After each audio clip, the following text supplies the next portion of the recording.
জানাই। আশা করি সকলে ভালো আছেন, আমিও ভালো আছি। আজকে আবারও একটা রেসিপি নিয়ে চলে এসেছি, পটল বাহার। রাত্রেবেলায় রুটি পরোটা লুচির সাথে পটলের যদি একটু ঝোল ঝোল তরকারি হয় তাহলে কীরকম হয়। তো সেই খুব কম মশলা দিয়ে আমি তরকারিটা বানালাম, পটল বাহার। তো চলুন দেখতে থাকুন। দেখার আগে সকল দর্শক বন্ধুকে অনুরোধ রইল, যারা এখনও আমার চ্যানেলটা সাবস্ক্রাইব করেননি তারা অবশ্যই চ্যানেলটা সাবস্ক্রাইব করে দিন।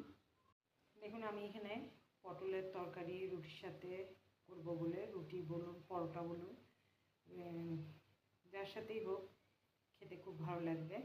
তো পটল নিয়েছি আমি 6টার মতন পটল নিয়েছি, একটা আলু নিয়েছি, 2টো কাঁচা লঙ্কা আর একটা টমেটো।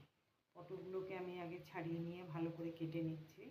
দেখুন, পটলগুলো আমি ঠিক এইভাবে কেটে নিলাম, ছাড়িয়ে পরে ভালো করে কেটে ধোয়া হয়ে গেল।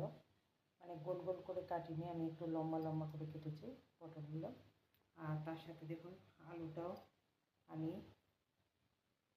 এইভাবে কেটেছি, আর টমেটোটাও কেটে নিয়েছি, আর এখানে 2টো কাঁচা লঙ্কা রেখেছি। এবারে কড়া বসাচ্ছি, কড়াতে আগে পটলটা ভেজে নিই। দেখুন, শুকনো কড়াতে আগে আমি একটু কালো জিরে দিলাম, কালো জিরের পর আমি দিচ্ছি সাদা তেল। দেখুন, পটলটা দিয়ে দিলাম, পটলটা এবার আমি ভালো করে ভেজে নিচ্ছি।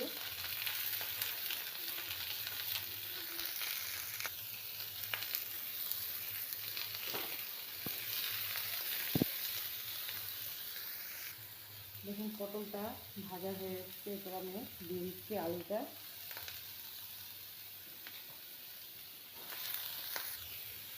এবারে আলুটাও আমি পটলের সাথে ভালো করে ভেজে নিচ্ছি।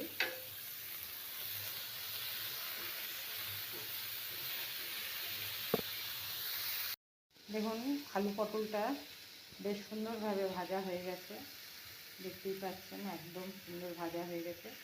এরপরে নুন হলুদ আর সামান্য একটু আদা গ্রেট করে দিয়ে দিচ্ছি।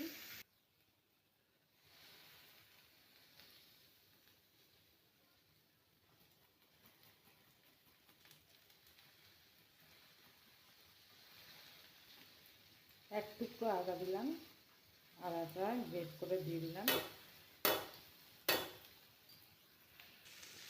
দেখুন, মশলা দিলাম, আমি নুন দিলাম 1 চামচের 4/1 ভাগ, জিরে গুঁড়িও তাই দিয়েছি, হলুদও তাই দিয়েছি, আর কাশ্মীরি লঙ্কা গুঁড়িও তাই দিয়েছি। এবারে এটা ভালো করে মশলাটা মিশিয়ে দিই। দেখুন, মশলাটা ভালো করে মেশানো হয়ে গেছে।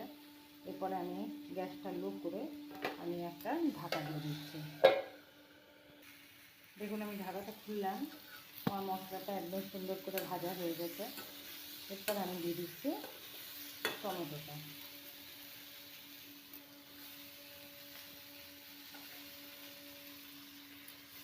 এবারে টমেটোটা দিয়েও আমি ভালো করে একটু নাড়িয়ে নিচ্ছি।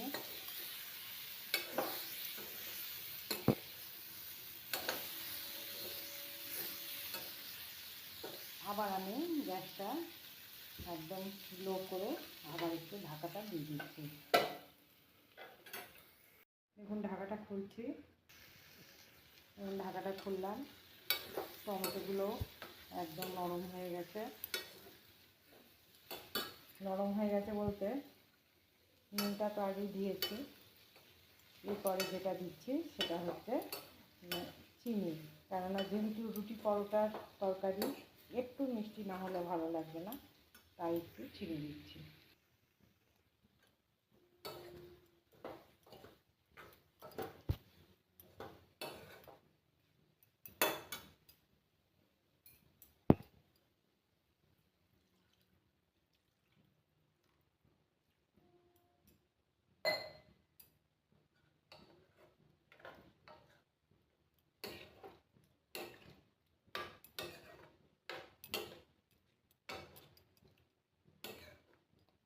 দেখুন, চিনিটা দিলাম ওই 1 চামচের হাফ চামচের মতন, আর চিনিটা দিয়ে এবারে আলুটা একটু সিদ্ধ হয়েছে কিন্তু পুরোটা হয়নি, তাই একটু জল দিলাম, একটু ঝোলঝোলও রাখবো তরকারিটা।